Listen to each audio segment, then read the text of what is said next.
यशोदा भगवान कन्हैया नाना प्रकार से तारीफ करने लगे। इधर बताते हैं कि वही यशोदामा वहां से चल देता है। और ये भी बताते हैं भक्तों, वो कहा है ना कि हल्दी रंगती ना तजे और खटन सतजे न आम और सील पंत गुण ना तजे सो अब गुण तजे न गुलाम। कि आदत वाला इंसान जल्दी अपनी आदत नहीं छूटता है। ये बताया है सज्जन आदमी हो ना, सज्जन आदमी अगर असली सज्जन है तो उसे बुरे लोगों में भी बिठा दो तब पर उस पर कोई फर्क नहीं पड़ेगा। और नीचे है उसे कितने भी अच्छे लोगों में कितनी शिक्षा दो लेकिन वो अपनी नीचता नहीं छोड़ेगा। वही यशोदामा उसने फिर से ब्रह्मास्त्र चलाया। जो अभिमन्यु पत्नी उत्तरा के घर में परीक्षित जी पल रहे थे और गर्भ उसके विषम बाण की ज्वाला अंदर ही अंदर उत्तरा के गर्भ को जलाने लगी। उसने पांडवों का आखिरी कुल नष्ट करने के लिए विषम बाण चलाया। याद रखना भक्तों, जब सत्यता की बात आई और ये बात आई कि आदत वाला इंसान कभी अपनी आदत नहीं छोड़ता है। एक कौवा और एक हंस में भक्तों बड़ी मित्रता थी।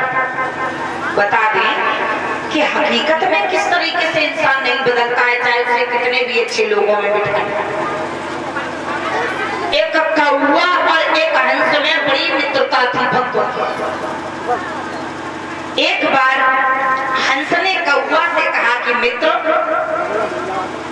तुम हमारे घर भी कभी घूमने नहीं गए हो और हमारी तुम्हारी मित्रता तो है लेकिन यहीं तक सीमित है। कल हमारे यहाँ पर तुम्हारा निमंत्रण है, खाने पर हम तुम्हें बुला रहे हैं, हमारे घर जरूर आना। कौवा बोला, ए हंस जी, कहाँ आप हंस हैं और कहाँ हम कौवा। और भला कौवा मित्रता है तो यहीं तक रखो, तुम्हारे सब वहां पर हंस होंगे और हम हंसों के बीच में उन हंसों के बीच में हम अच्छे नहीं लगेंगे इसलिए हम जाएंगे नहीं। हंस बोला कि हे मित्र, कौवा से कहा मित्र तुम थोड़ी अपनी आदतें सुधार करके रखना थोड़ी, बस और सब बाकी का मुझ पे छोड़ देना। हमारे यहाँ पर तुम्हें सबसे उत्तम श्रेणी की तुम्हें इज्जत मिलेगी, तुम हमारे यहाँ खाने पर आना। अब हंस गया। अब हंस ने अपने सभी पड़ोसियों को बता दिया, अपने भैया भाभी के अपने पूरे परिवार को बता दिया कि आज हमारे मित्र यहाँ पर हमारे यहाँ भोजन करने के लिए आ गए। सारे हंस इकट्ठे हो गए और उस कौवा के आने का इंतजार करने लगे। कौवा सोचने लगो अब चलो देखे मित्र के यहाँ कैसा भोजन बना है, क्या नहीं है, चल सकते।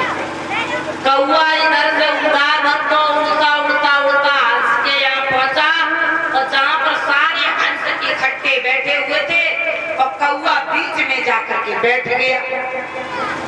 हंसों ने देखा कि हम तो हंस हैं, हम हंस हैं तब भी इतने अच्छे लग रहे हैं और ये हमारे ये हंस नहीं है, ये अपने मित्र की बड़ी तारीफ कर रहे थे। इनके ये मित्र कैसे काले उल्टे से आपस में सब हंस घुसर करने लगे, जैसे इनके मित्र हैं। देखो इन्हें 2 पैसा तक तो अकलना है, तो नाक के नीचे मुंह लगो, कैसे लेकिन उस हंस से कहा कि वो ये बताओ तुम तो बड़ी तारीफ कर रहे थे, ये कैसे तुम्हारे काले कलम के मित्र हैं? हंस बोला क्या पागल हो गए क्या? तुम्हें नहीं मालूम है हमारे मित्र ने कई हजार वर्षों तक वन में तपस्या की थी, कई हजार वर्षों तक भगवान का तप किया था वन में, इसलिए उप की वजह से इनका शरीर काला पड़ गया। अब तो सारे हंस बड़े सचेत हो गए, सोचने लगे कि मित्र हमारे हंस जी के मित्र तो बड़े अच्छे, बड़ा उत्तम श्रेणी के लोग हैं। बोले अच्छा हंस जी ये बताओ तुम्हारे मित्र का नाम क्या है?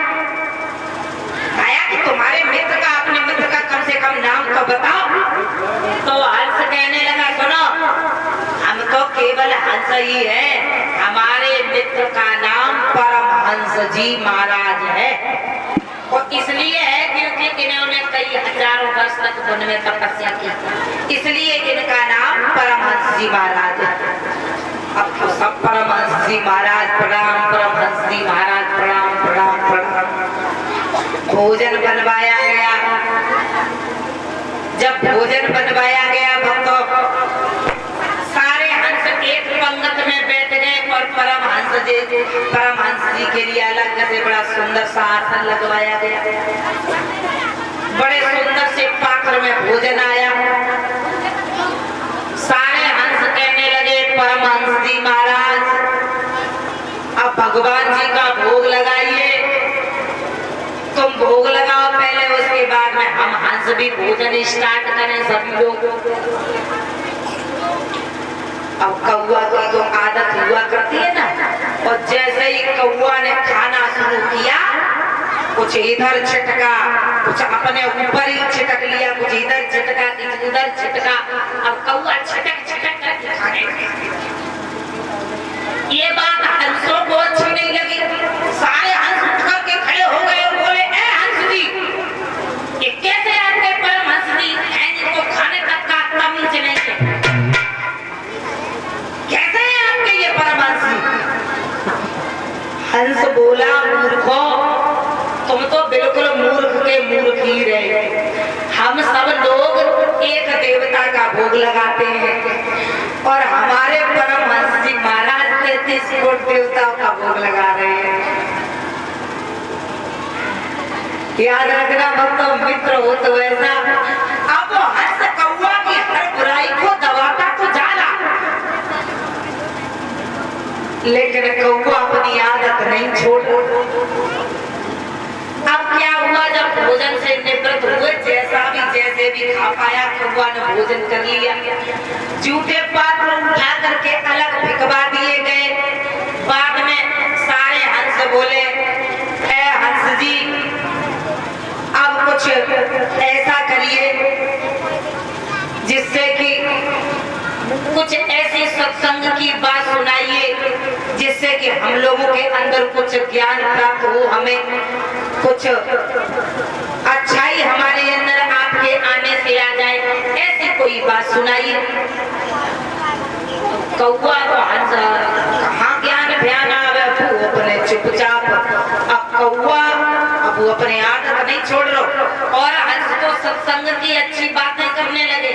और हंस कौआ जो था, कौआ की नजर वो झूठे वाले पात्रों पर।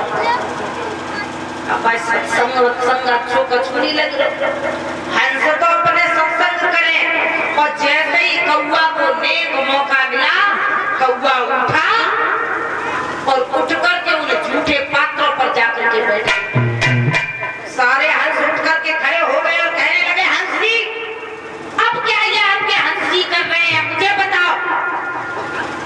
सोई हंस बोलो क्या बताएं भैया, कुछ छुपाई तो बहुत लेकिन ना छुपी। अब ये परमहंस जी महाराज अपनी औकात दिखा रहे हैं।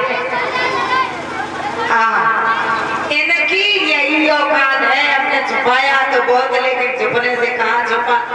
तो कहा है कि हल्दी रंगत ना तजे और खटक तजे नयाम और सील बंट गुड़ ना तजे सो अब गुड़ तजे न गुड़ा।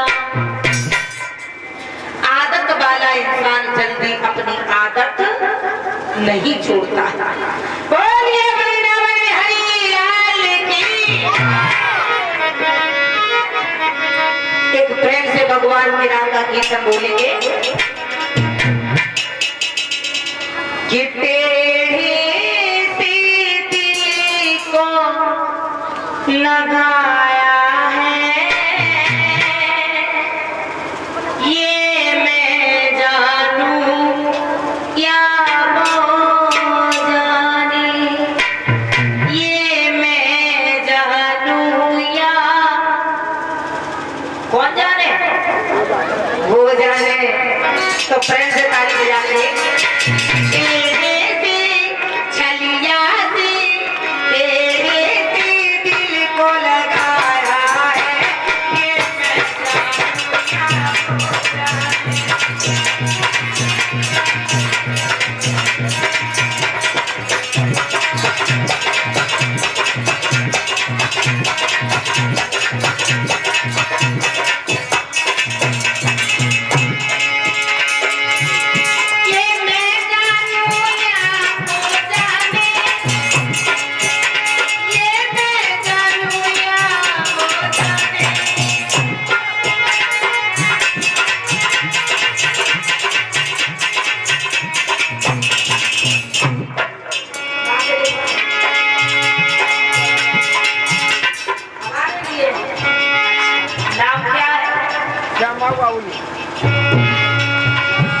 श्याम बाबू बाबूजी, यानी कि डबल बाबूजी। ये श्याम बाबू बाबूजी की तरफ से 11 रुपए का हमारे लिए पुरस्कार आया है। ये प्रसाद भी हमारे लिए।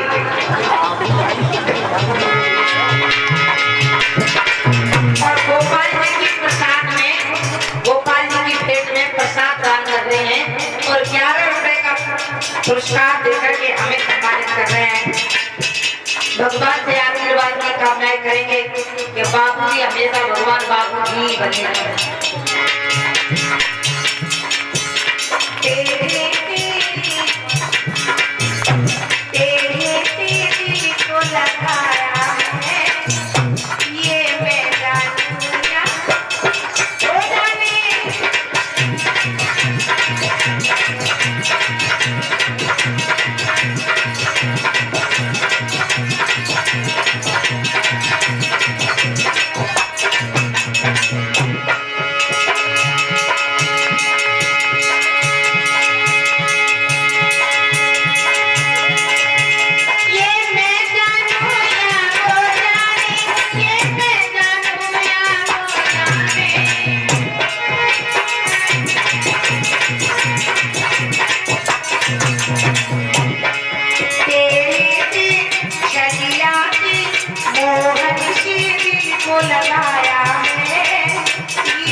उत्तरा का जब गर्भ अंदर ही अंदर जलने लगा और जब उत्तरा हाँ कन्हैया हाँ श्याम हाँ कन्हैया उत्तरा जोर जोर से चिल्लाई।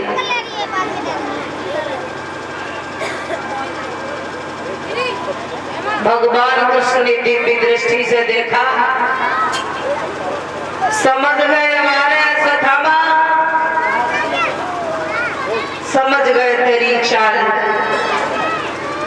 भगवान कन्हैया वहां पर पहुंचते हैं भक्तों, उत्तरा के उस जले हुए गर्भ में पुनः प्राण डाले और वो विषम बाण जो था वो भगवान कृष्ण ने पान कर दिया कि जले हुए उस गर्भ में डाले फिर से प्राण, उसी गर्भ से कुछ समय हुए परीक्षित लाभ। उसी गर्भ से उत्तरा के कुछ समय बाद परीक्षित का जन्म होता है। धीरे धीरे धीरे धीरे समय बीतता चला गया और भक्त के साथ में भक्तों उत्तरा का जो पुत्र परीक्षित हुए, कुछ समय बाद सयाने होने लगते हैं। इधर पांडवों का समापन हो जाने के बाद में राजा परीक्षित को राज्य गद्दी पर तो बिठाया गया। इधर समय कौन सा था? द्वापर का अंत था, द्वापर का अंत था और कलयुग का पदार्पण था। उस समय राजा परीक्षित राजा बने। एक बार राजा परीक्षित घोड़े पर सवार होकर के एक बियाबान घोर जंगल में भक्त पहुंचे।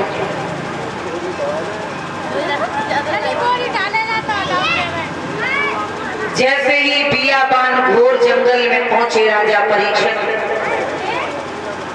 देखा, गर्मी के कारण राजा परीक्षित व्याकुल हो जाते हैं। एक घोड़े को वृक्ष के नीचे बांध दिया और वहीं पर विश्राम करने के लिए बैठे।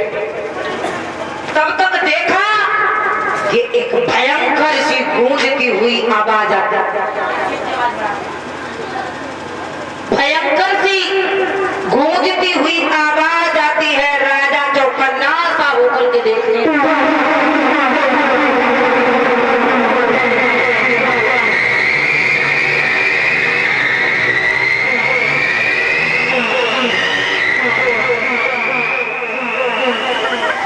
विचार किया ये सब ये कहां से ये आवाज आ रही है? तूफान सा खड़ा हो गया। तब तक भक्तों कुछ राजा परीक्षित को शब्द सुनाई देने लगे। क्या?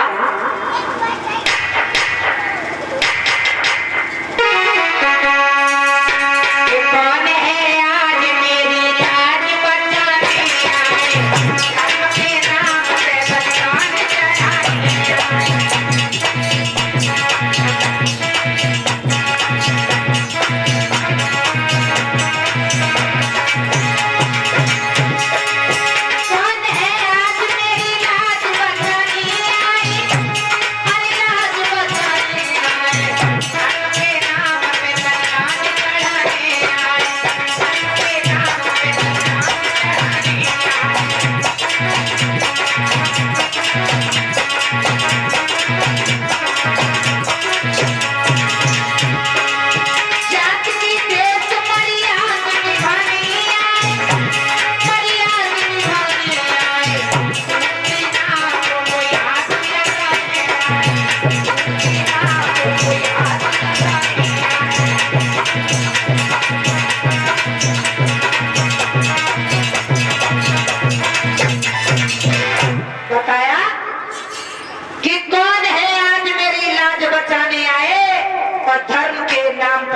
बलिदान चढ़ा लिया।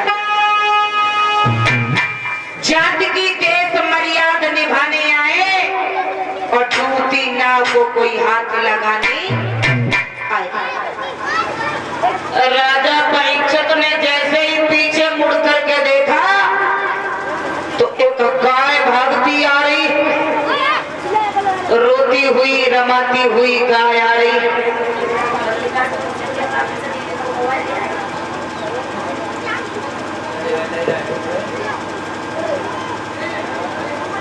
बताया भक्तों कि उधर से गाय रमाती चली आ रही है। राजा परीक्षित ने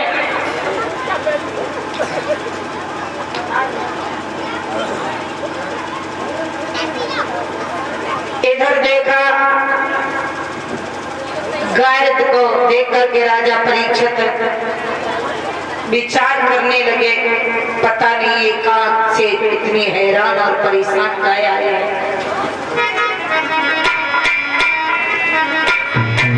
राजा परीक्षित राजा परीक्षित बैठे हुए नजारा देख रहे, उसके पीछे एक काला कोट चांडाल आ रहा है। उसके एक हाथ में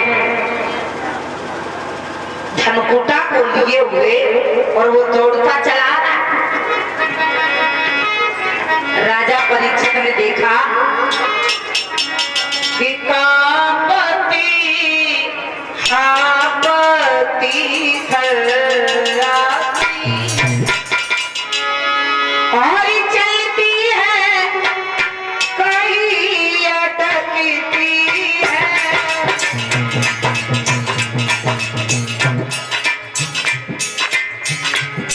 रोती है कहीं जमाती है, चलती है कहीं उठती है।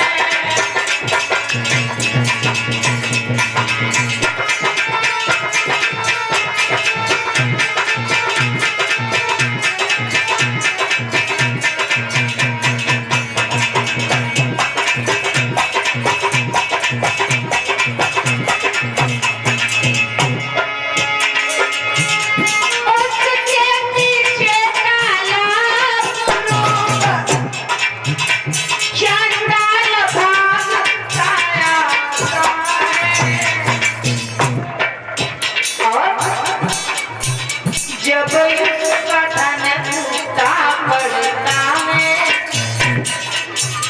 जब उसका धन टूटा पड़ता है तो भूमंडल हिल जाता है।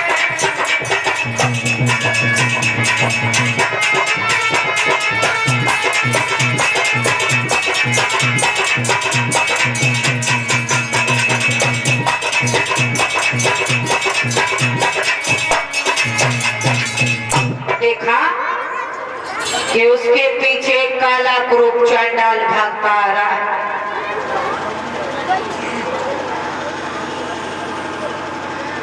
बताया राजा परीक्षित ने उस गाय को बड़े प्रेम से बुलाया और उस गाय से कहा, हे देवी, मैं ये तुम तीनों का न्याय तो कर ही दूंगा। हम ये जानना चाहते हैं कि आखिर में तुम कौन हो और तुम्हारे पीछे ये जो काला क्रूर चांडाल है ये कौन है, और जिसे मैं बैल के रूप में देख रहा हूं ये बैल कौन है। गाय बोली, महाराज मैं कोई साधारण गाय नहीं हूं। बोले, मैं वही तो जानना चाहता हूं कि तुम कौन हो। गाय बोली, महाराज मैं कोई साधारण गाय नहीं हूं।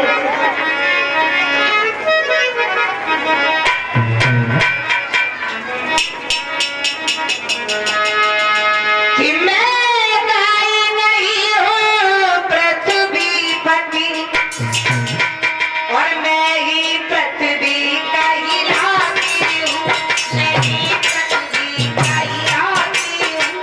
अपनी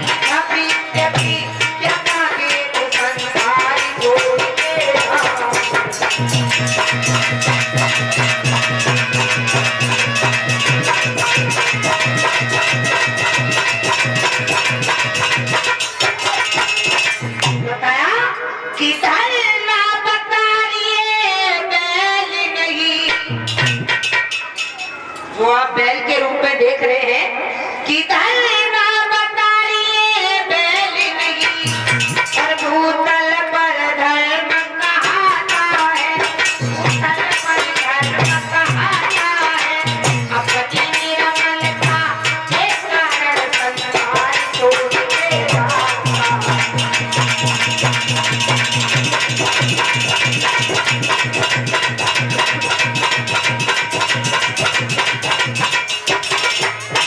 बताया महाराज,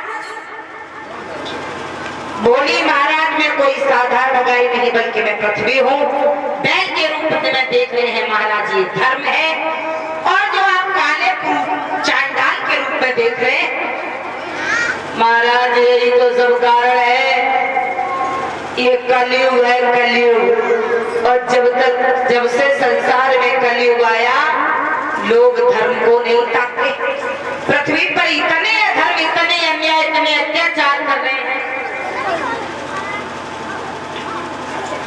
इतने अधर्म और अत्याचार कर रहे हैं जो कि महाराज मुझसे बर्दाश्त नहीं होते, इसलिए मैं पृथ्वी को तोड़ करके रसातल के लिए जा रही थी।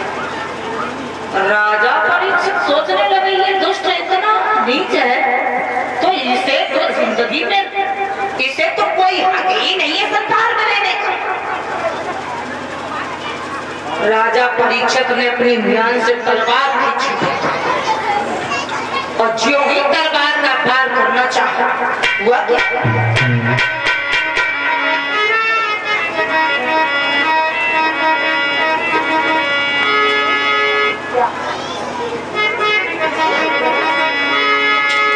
और जैसे ही भक्त तलवार खींच करके मारना चाहा कलयुग ने हाथ पकड़ लिया और कहा महाराज कि कलयुग केवल नाम आधारा, और सुमेरी सुमेरी नर उतर हो पारा।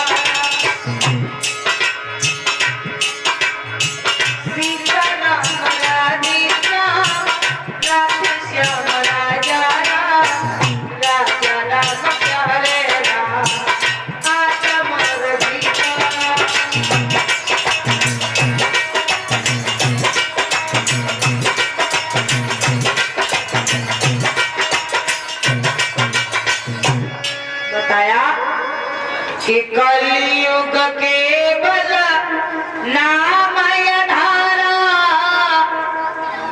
और सुमीरी सुमीरी नरय तरह पारा। महाराज सतयुग द्वापर त्रेता में ऋषि मुनि हजारों हजारों साल तपस्या करते थे, लेकिन फिर भी भगवान को नहीं ढूंढ पाते थे। और कलयुग में केवल अंताकर से मुंह से भगवान का नाम लिए जाओ, बस उसी का कल्याण।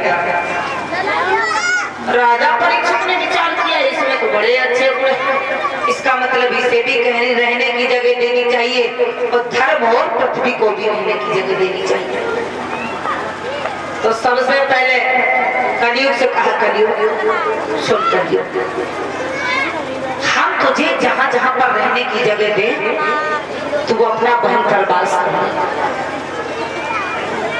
और याद रखना भक्तों, जैसा कि लोग कहते हैं और चिल्लाते हैं कि कलयुग आ गया है, कलयुग चल रहा है, कलयुग कलयुग कलयुग, लेकिन याद रखना भक्तों, हर जगह कलयुग नहीं है और ना ही हर घर में कलयुग। जिस समय तब राजा परीक्षित ने कलयुग को रहने की जगह बताई थी ना, आज भी कलयुग वहीं पर मौजूद है। कहां पर रहने की जगह बताई थी कि जहां पर जुआरी जुए खेलते हो,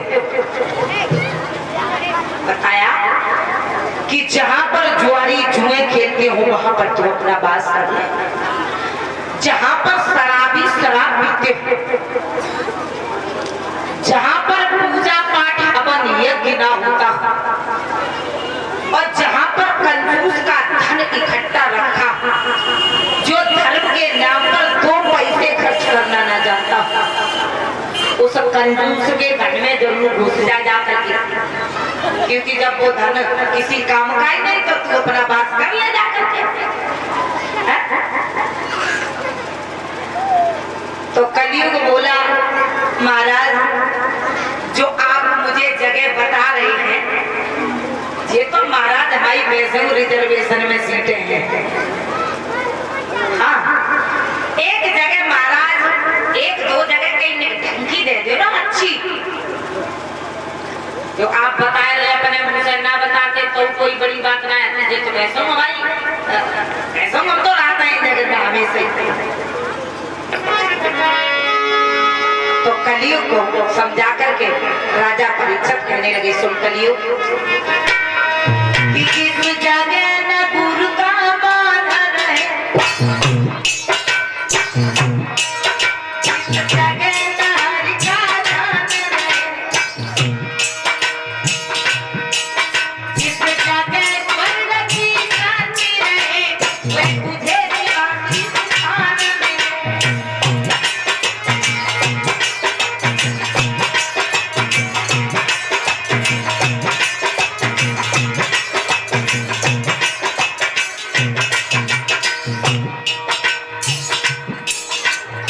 और ये जो लोग पीछे खड़े हुए हैं रास्ता में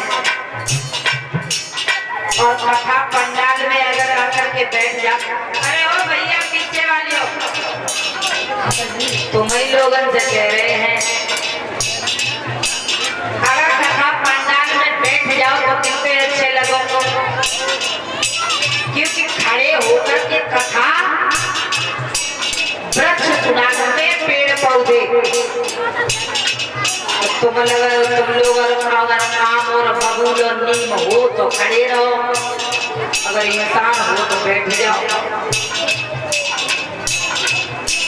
और फिर अर्जी हमारी और मर्जी भैया तुम्हारी, कहने का फर्ज है, बैठ जाओ तो ठीक है।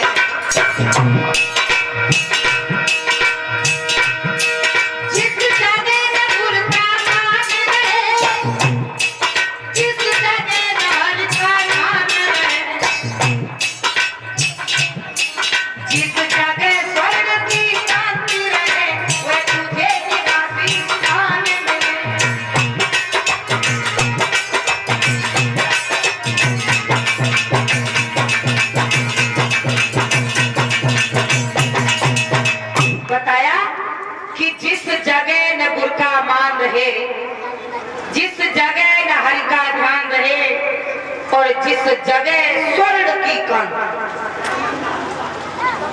स्वर्ण किसको कहते हैं परीक्षित महाराज? परीक्षित जी, स्वर्ण कहते हैं सोने को। राजा परीक्षित ने कलयुग को सोने में और बास दिया, और वह कही गई है ना कि बिना विचारे जो करे और सो पाछे पछताए।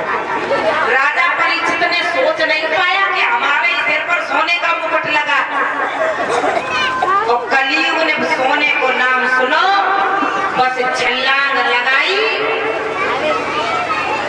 और परीक्षित के खोपड़े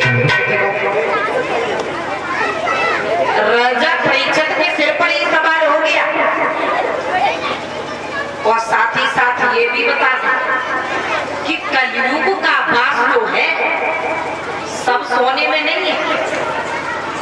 जो अधर्म और अनीति से कमाया हुआ सोना है ना, उस सोने में कलयुग का वास है। आप लोग सोच रहे होंगे कि राजा परीक्षित भी अनीति का मुकुट लगाए थे और कलयुग उसमें बैठ गया जाता है। बिल्कुल भक्त। राजा परीक्षित के भी सिर पर अनीति का सोना था। वो मुकुट जो था वो राजा परीक्षित का मुकुट नहीं था, वो मुकुट जरासंध का मुकुट था। बोलिए गोविंद भगवान की, वृंदावन हरिलाल की। तीनों का न्याय करके राजा परीक्षित आगे चल दिए। जब अपने राज्य में जाकर के पहुंचे, इधर पृथ्वी अपने रूप में आ गई, धर्म अपने रूप में आ गया और कलियुग को जहां पर जगह दी वहीं पर उसने वास कर लिया। सबसे पहले नंबर तो राजा परीक्षित की खोपड़ी पर ही बैठे। राजा परीक्षित वहां से आगे चले कि गर्मी के कारण हुआ प्यासा दिलीप, जा पहुंचा सहयोग बस लोम ऋषि के समीप। राजा परीक्षित लोमस ऋषि की भक्तों कुटिया में पहुंचे। पानी पीने के लिए आवाज लगाई, लेकिन महात्मा जी भजन कर रहे थे। उस समय बोलता था, महात्मा जी तो भजन कर रहे थे। और राजा आगे पहुंचे, विचार किया, वाजिबा महात्मा, हमें तुमने पानी नहीं पिलाया और तू यहाँ पर आराम से बैठा रहा।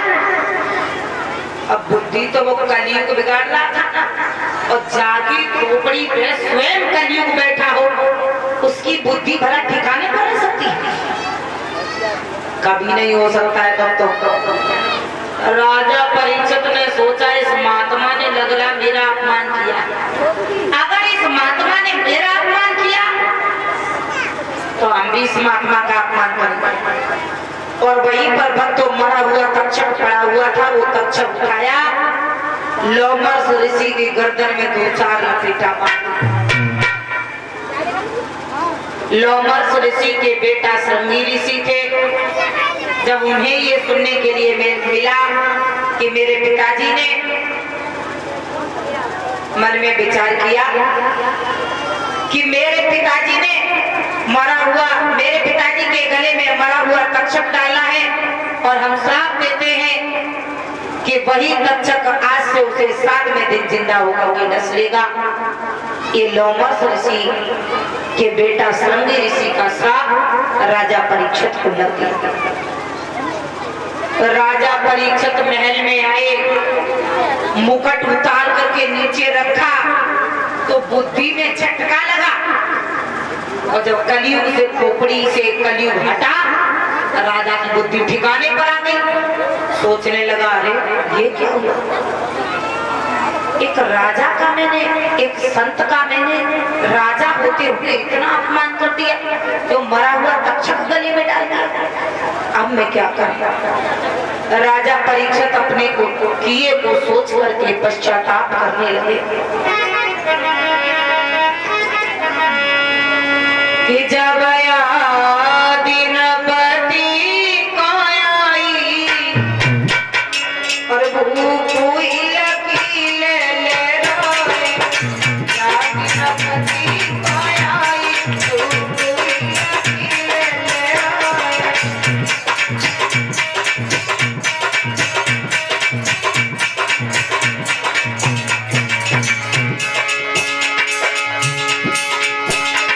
हाय हाय पाप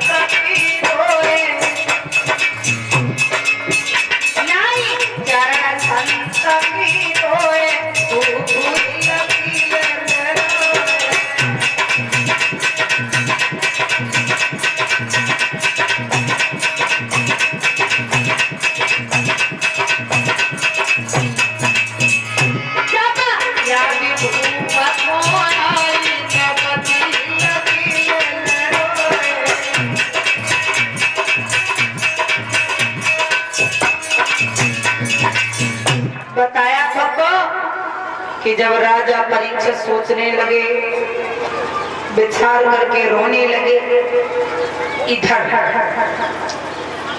लोमस ऋषि ने अपने बेटा श्रृंगी को पास में बुलाया और कहा, श्रृंगी, तुमने राजा परीक्षित को श्राप क्यों दिया?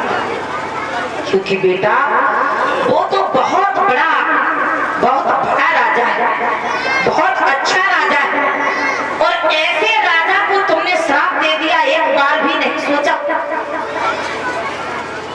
बोले, पिताजी, अब संतों का श्राप कभी मिथ्या नहीं होता है, जो हो गया वो तो हो गया। अब मेरे लायक जो सेवा हो वो मुझे कृपा करके आज्ञा दीजिए और बताइए मुझे क्या करना है। लोमस ऋषि बोले, बेटा श्रृंगी, जाओ और उस राजा को जाकर के ये अवगत कराओ कि उन्हें श्राप लग चुका है। जाइए। भक्तों, श्रृंगी ऋषि अपने साथ के साथियों के पास साथ में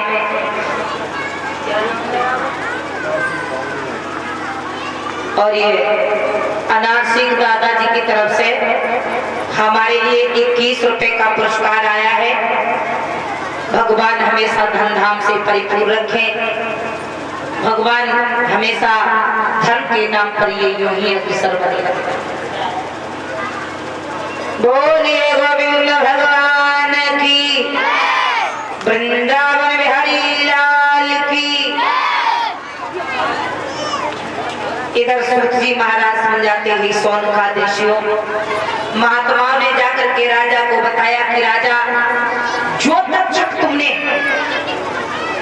लोमस ऋषि की गर्दन में डाला, वही तक्षक तुम्हें आज से 7वें दिन जिंदा होकर डस लेगा। राजा परीक्षित की पैरों तले जमीन खिसक गई। सोचने लगे, प्रभु अब क्या कर? अब 7 दिन के अंदर ना ही तो हम पूजा पाठ कर सकते, ना ही तो इतना बहुत दान पुण्य कर सकते, तो 7 दिन में क्या कर? लेकिन संत महात्मा ने और श्रृंगी ऋषि ने बताया, राजा, मरने का भय तुम छोड़ दो।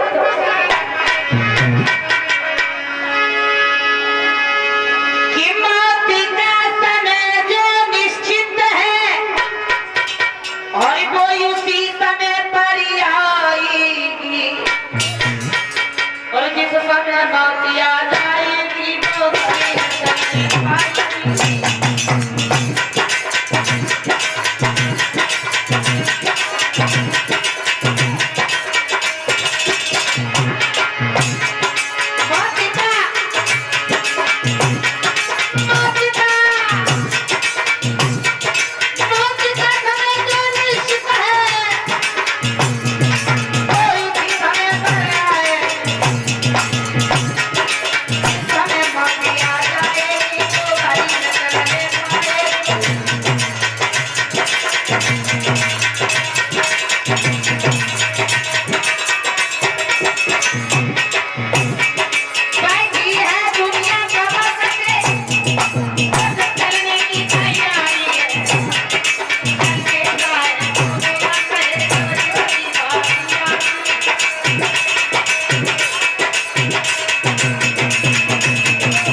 और जिस समय मौत आ जाएगी वो घड़ी न टलने पाएगी।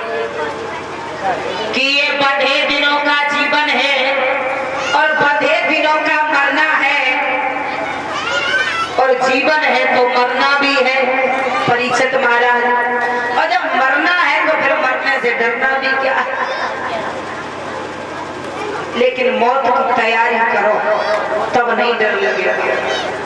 जैसे बच्चा देखे छोटे छोटे विद्यालय में पढ़ने के लिए जाते हैं, पाठशाला में गुरुजी उन्हें घर के लिए होमवर्क देते हैं काम करने के लिए, और जो बच्चा घर से करके ले वो सीना तान के बैठता है सामने जाकर, और जो करके नहीं ले जाता है वे पीछे सके और सबसे पीछे वाली सीट देखेंगे गुरुजी हमें कोई देख ही ना ले। हाँ, इसीलिए बताया कि जिसने मौत की तैयारी की होती है उसे मरने से डर नहीं लगता है, और जिसने मौत की तैयारी नहीं की होती है उसे हमेशा मरने से डर लगता है। कहा है कि आए हो परदेश में, कि आए हो परदेश में और दिल का लगाना ठीक नहीं, यहाँ पर सभी हैं बेवफा, किसी को ज्यादा अपनाना ठीक नहीं। याद रखना दोस्तों कि ग्रस्त जीवन के साथ साथ उस परमपिता परमात्मा को भी नहीं भूलना चाहिए, क्योंकि जब जीव परमपिता परमात्मा के यहाँ से आता है तो भगवान से वादा करके आता है कि हे प्रभु मुझे संसार में भेजो, हम आपको कभी भूल नहीं सकते। और जब जीव को प्रभु संसार में भेजता है, वो जीव जब एक बार फिर माँ के गर्भ में उल्टा जब लटका होता है ना जीव, तब फिर उसे भगवान याद आते हैं, क्योंकि कहा है ना कि दुख में सुमिरन सब करे और सुख में करे न कोई, और जो सुख में सुमिरन करो तो फिर दुख काहे को। अगर सुख में भगवान को भजत रहो तो फिर दुख ही काहे के लिए आए। इसलिए जीव बड़ा स्वार्थी होता है, जब कोई कष्ट आपत्ति मुसीबत हो गए ना तब वही भगवान को याद करे, और जब जीव माँ के घर में उल्टा लटका होता है तब भगवान से प्रार्थना करता है कि प्रभु आप मुझे इस नर्क कुंड से उबारिए, हम आपको कभी भी भूल नहीं सकते। जब जीव को सही सलामत भगवान संसार में भेजता है और वही जीव आकर के उस परम पिता परमात्मा को भूल जाता है। बोलिए वृंदावन बिहारी लाल की, प्रेम से बोलिए आनंद कंद भगवान की। याद रखना भक्तों, इसलिए कभी भी संसार में प्रभु को भूलना नहीं चाहिए। वही बात संत महात्मा राजा परीक्षित को समझा रही है।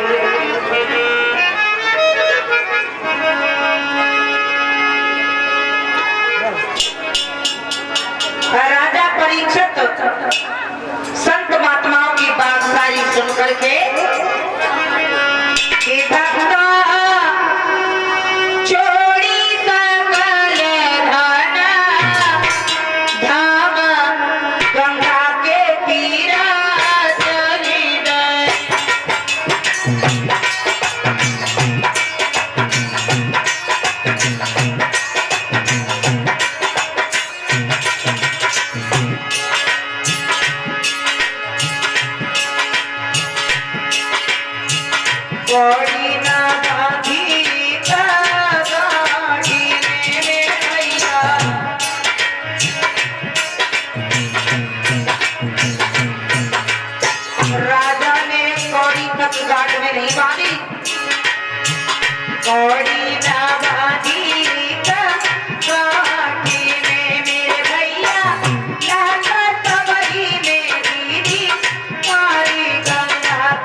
राजा परीक्षित ने सारा घर बार छोड़ दिया, सारा परिवार छोड़ दिया, यहाँ तक कि पत्नी और बच्चों का प्यार भी छोड़ दिया।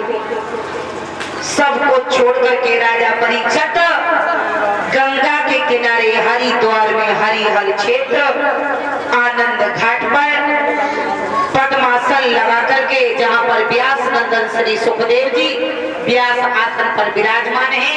राजा परीक्षित वहीं पर जाकर के पद्मासन लगा करके बैठ जाते हैं। बोलिए गोविंद भगवान की। अब आ जाइए सभी भक्तगण, भगवान का 2 लाइन का कीर्तन बोले और उसके बाद में कथा का प्रसंग आगे। अरे यार ऐसे दे दो गिने भाई, ये तो फिर क्या ज्यादा आ जाए भगवान ने वहां पे पब्लिक और ज्यादा।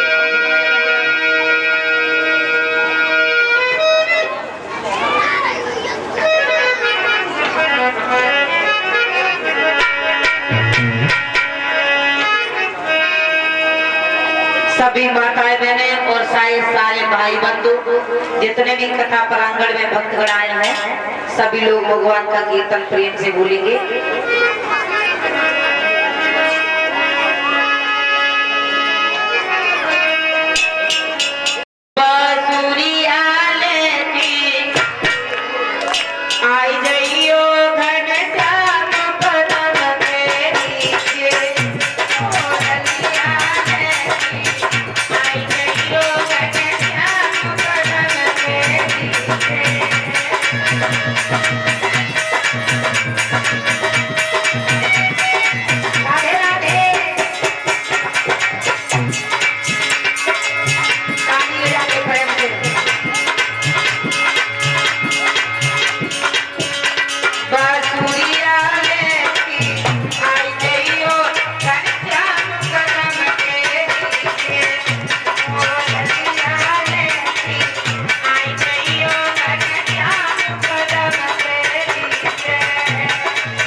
तुम लोग भी ताली बजाओ, और तुम लोग ताली नहीं बजा रहे तभी तो मौसम खराब होने लगो। और इधर वाली बिचाई में भैया लोग कहाँ बताएं, कट भैया लोग ऐसे बैठे रहते मानो मट्टी के चूहा बनाए थे बैठाते हैं। जोर से ताली बजाए थे एक बार प्रेम से बोले सब लोग।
हम देख रहे हैं कि जो भैया लोग कथा पंडाल में बोल रहा है, और ये पति जी जो भगवान के दरबार में आके भगवान को कीर्तन ना बोले फिर पाए भगवान बनाए देते हैं अकला।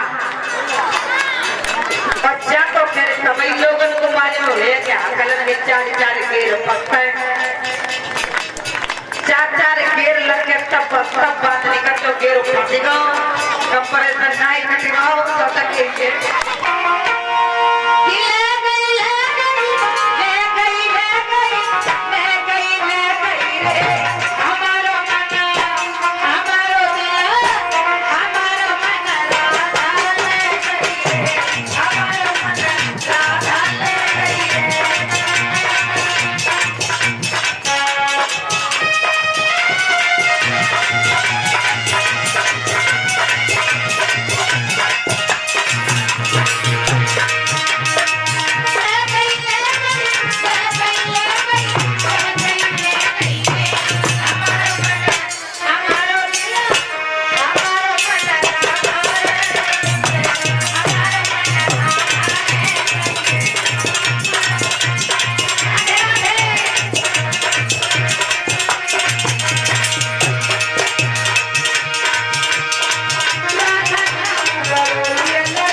के तौर पर दे रहे हैं, भगवान से आशीर्वाद की कामनाएं करेंगे।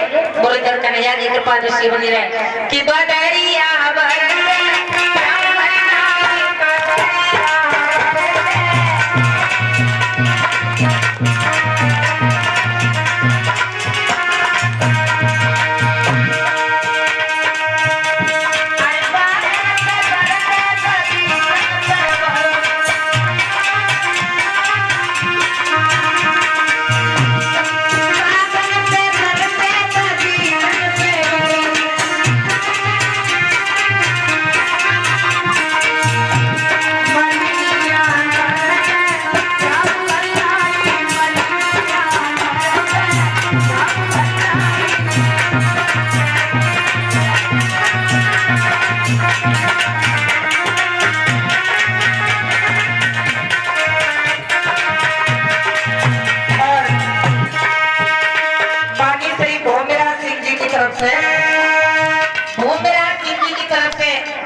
51 रुपए का पुरस्कार आया है। भगवान से आशीर्वाद की कामनाएं करेंगे।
तो मुश्किल ही दिखाई पड़ रही है।